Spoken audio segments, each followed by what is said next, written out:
Comment créer une section entièrement personnalisée sur Shopify depuis zéro? C'est exactement ce qu'on va voir dans cette vidéo. À noter que je vais te révéler quelque chose que je ne révèle généralement que dans mes contenus de formation. Alors c'est parti.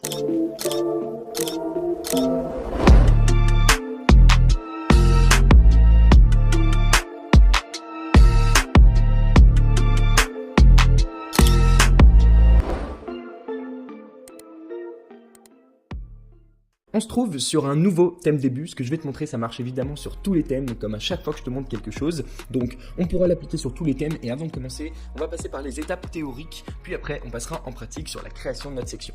Alors, théoriquement, eh bien, on va devoir créer une nouvelle section. On va avoir du contenu qui s'affiche à l'intérieur et on aura besoin de liquid et de schéma. Donc, avec le langage JSON pour pouvoir retrouver notre section à gauche ici sur la barre de personnalisation.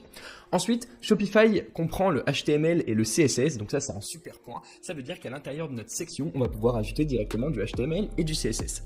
Évidemment, on pourra la retrouver directement à gauche et on pourra aussi rendre nos éléments personnalisables, d'où la puissance de Shopify.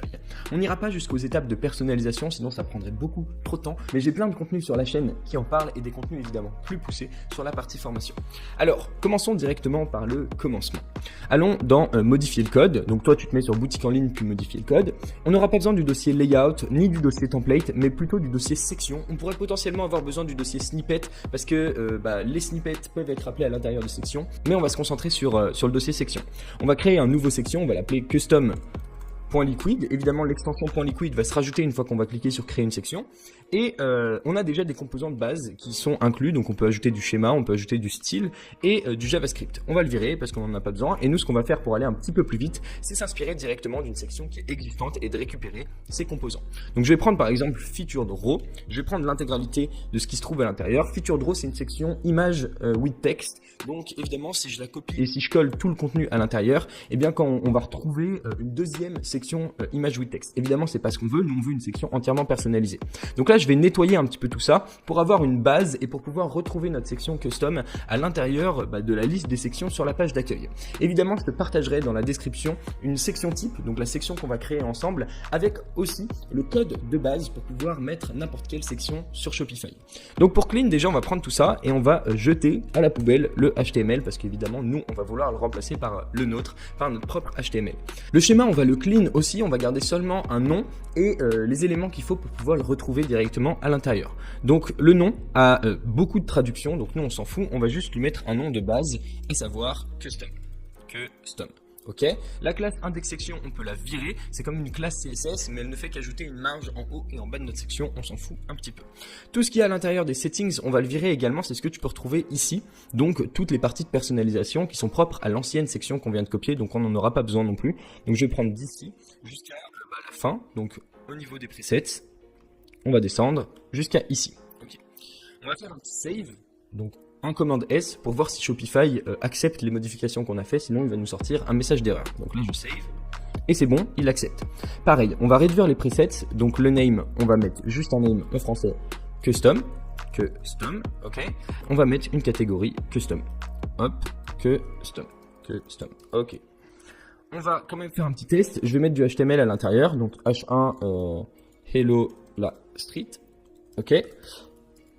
Je save. J'actualise et techniquement, si ça marche, on va retrouver notre section, nous, à l'intérieur de notre liste de sections qu'on peut retrouver sur la page d'accueil. Et quand on va le mettre, eh bien, on aura un gros titre H1 avec marqué Hello la Street. Donc, hop, je descends. On a bien notre catégorie custom qui s'est créée. Elle n'existait pas avant, donc elle se crée directement. Quand tu lui dis de mettre une catégorie qui n'existe pas. Et donc maintenant, on a cette section en plus et on va pouvoir cliquer dessus. Et il y a bien écrit Hello la Street. Donc ça, c'est nickel, c'est exactement ce qu'on veut. Cette section n'a pas de contenu ni de paramètres, c'est normal, on a supprimé tout ce qu'il y avait à l'intérieur des settings, ils n'ont même pas mis de blocks, mais on a de quoi travailler. Donc maintenant que notre section est setup, ça, cette structure de base, je vais te l'envoyer, tu pourras la récupérer directement dans le premier lien dans la description de cette vidéo, et comme ça, tu auras une base, une structure de base pour créer autant de sections que tu veux. Maintenant, on va aller plus loin. on va vraiment créer une vraie section avec des composants qu'on peut trouver. Et il y a une grosse librairie qui regroupe déjà plein de composants que tu peux exploiter autant que tu veux. Tu peux même modifier par la suite. Elle s'appelle CodePen. Donc là, je suis sur un exemple de CodePen. J'ai tapé CSS bouton à l'intérieur. Tu as une recherche. Tu peux rechercher autant de composants que tu veux. Et il y a plein de développeurs, des web designers qui postent comme ça des morceaux de code qui les donnent accessibles à toute la communauté et que toi, tu peux récupérer, utiliser. Ils s'en servent comme démonstration, comme CV, mais nous, on va s'en servir pour créer une propre section personnalisée. Tu peux taper des FAQ. Tu peux trouver vraiment tout ce que tu veux à l'intérieur. Donc, je vais prendre ce code HTML et on va le mettre directement ici. Le HTML, c'est seulement pour le contenu, le CSS, c'est pour la mise en forme. Donc là, si j'actualise, eh bien, il ne sera plus écrit Hello Live Street. On va bien avoir nos boutons, mais ils ne seront pas mis en forme. C'est pour ça qu'on va avoir besoin de CSS juste après. Donc là, je descends, CSS bouton example, ok. Eh bien, en effet, ça ressemble pas trop à ce qu'on a vu ici. Donc on va récupérer tout ça, tout le CSS, il y en a quand même un petit peu, et on va pouvoir le mettre directement, nous, dans notre petite nouvelle section.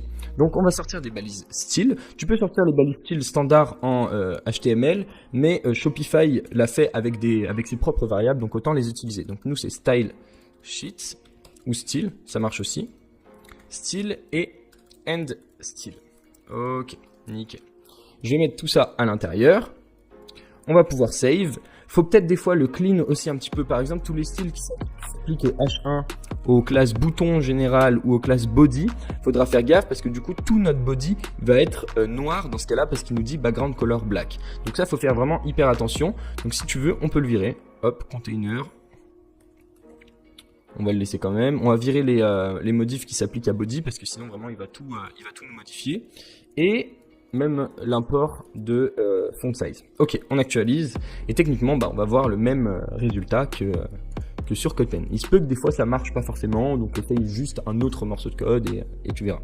Et voilà, on a bien nos boutons exemple. Donc après s'il y en a un que t'aimes bien, tu peux appliquer les classes CSS qui sont appliquées sur ces boutons. Par exemple, tu vois, on a bouton 1, bouton 2, bouton 3. Donc il y a une classe générale à bouton qui va lui donner un style de base, par exemple une taille, un padding, etc. Et après, il y a le style qui est pris le bouton 1 en question. Donc là, tu vois, il y a le bouton 1 par défaut. Il y a les actions qui vont s'appliquer au survol du bouton 1. Et si tu veux ça sur tous tes boutons, tu as juste à mettre les mêmes classes dans tes boutons directement sur Shopify. Donc voilà comment créer une section entièrement personnalisée.